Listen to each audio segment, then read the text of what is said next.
Si la partie la plus dérangeante de toi était aussi la plus authentique, si ce que tu caches, réprimes, nie, révélait en réalité ta vraie personnalité, Carl Jung appelait cela l'ombre. Ce n'est pas un monstre extérieur, c'est toi que tu refuses de regarder.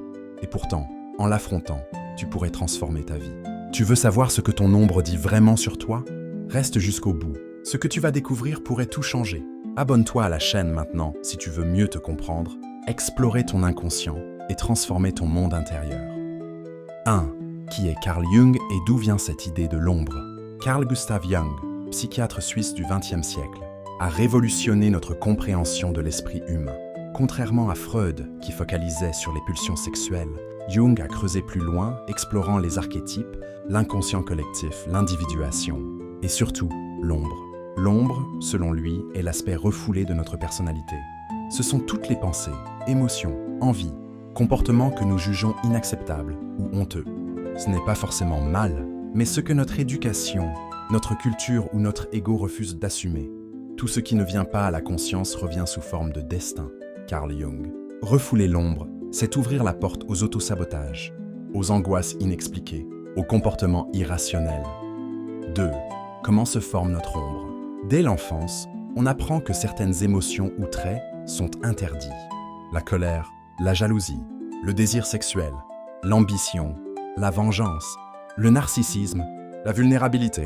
Alors, pour être aimé ou accepté, on les enterre. Mais enterrer ne veut pas dire faire disparaître. L'ombre reste vivante dans l'inconscient. Elle agite en coulisses, influence nos choix, nos peurs, nos attirances. Elle peut même provoquer des maladies psychosomatiques, des relations toxiques ou des échecs répétés. 3. Comment savoir ce que contient notre ombre? Pour Jung, il existe plusieurs indices. A. Les déclencheurs émotionnels forts. Quand quelque chose t'énerve démesurément chez quelqu'un, c'est souvent ton ombre qui réagit. Ce que tu critiques chez l'autre pourrait bien vivre en toi, inconsciemment. B. Les rêves.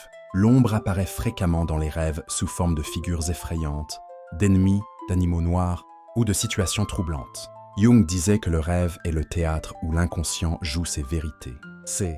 Les lapsus et impulsions. Ces petites erreurs de langage ou ces actes incontrôlés sont souvent des fuites de l'ombre. Tu es jaloux, mais tu prétends être heureux pour l'autre, jusqu'au jour où une remarque acide sort de ta bouche, involontairement. 4. Pourquoi affronter son ombre est essentiel? Refuser l'ombre, c'est se mentir à soi-même, vivre dans la culpabilité ou la honte, projeter sur les autres ce qu'on refuse en soi, rester bloqué dans une fausse image parfaite, mais accueillir son ombre, c'est devenir plus libre, réduire les conflits internes, éviter la projection, blâmer les autres pour ses propres défauts, gagner en authenticité et en paix intérieure. Jung appelait ce processus l'individuation, le chemin vers la totalité de l'être. Accepter son ombre, c'est redevenir entier. Si tu veux comprendre ton ombre plus profondément, pense à t'abonner. On explore ensemble l'inconscient, les blessures psychiques, les clés de transformation intérieure. 5. Ce que ton ombre révèle vraiment sur toi. Tu crois que ton ombre est ton ennemi, mais elle est peut-être ton véritable toi.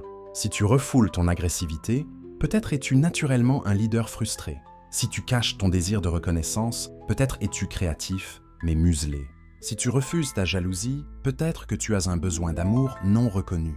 L'ombre révèle tes talents non assumés, tes émotions censurées, tes désirs profonds, ton potentiel bloqué. Ton ombre n'est pas un monstre, c'est ton jumeau abandonné. 6. Les dangers de l'ombre non intégrée. L'ombre rejetée ne disparaît pas, elle se venge. Elle crée des saboteurs intérieurs, procrastination, autosabotage, perfectionnisme extrême. Elle attire des partenaires ou des amis qui incarnent ce qu'on déteste et qu'on ne reconnaît pas en soi.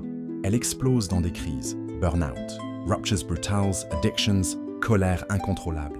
On ne devient pas éclairé en imaginant des figures de lumière, mais en rendant l'ombre consciente. Jung. 7. Comment faire la paix avec son ombre?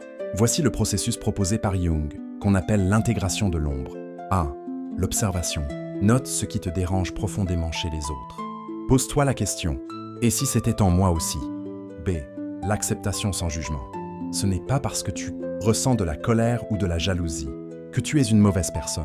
Ce sont des émotions humaines. L'ombre ne demande pas qu'on l'aime, mais qu'on l'écoute. C. La symbolisation. Utilise l'écriture, le dessin, les rêves pour donner forme à ton ombre. Ce que tu peux symboliser, tu peux le maîtriser. D. La transformation. L'ombre contient de l'énergie brute. Une fois intégrée, elle devient une force créatrice, une source de puissance personnelle. 8. Exemple de figures connues qui ont intégré leur ombre. Des artistes comme Frida Kahlo, Jim Carrey ou même Nietzsche ont utilisé leur part d'ombre pour créer, se comprendre et impacter le monde. Ils ont compris que ce qu'ils fuyaient en eux-mêmes était justement ce qu'ils devaient exprimer.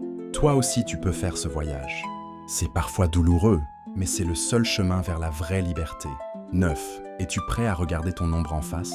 Tu veux vraiment te connaître? Tu veux cesser de répéter les mêmes schémas? Alors regarde là où tu n'as jamais osé regarder. L'ombre est ce miroir que tu évites, mais qui détient la clé de ton pouvoir personnel. Elle te dira, voici tes blessures, voici ta rage, voici ta lumière refoulée. Et tu réaliseras que tu n'as jamais été incomplet. Tu étais juste divisé. Si ce message t'a parlé, abonne-toi dès maintenant. Like cette vidéo, partage-la à quelqu'un qui a besoin de se retrouver. Et souviens-toi, tu n'es pas uniquement ce que tu montres, tu es aussi ce que tu caches.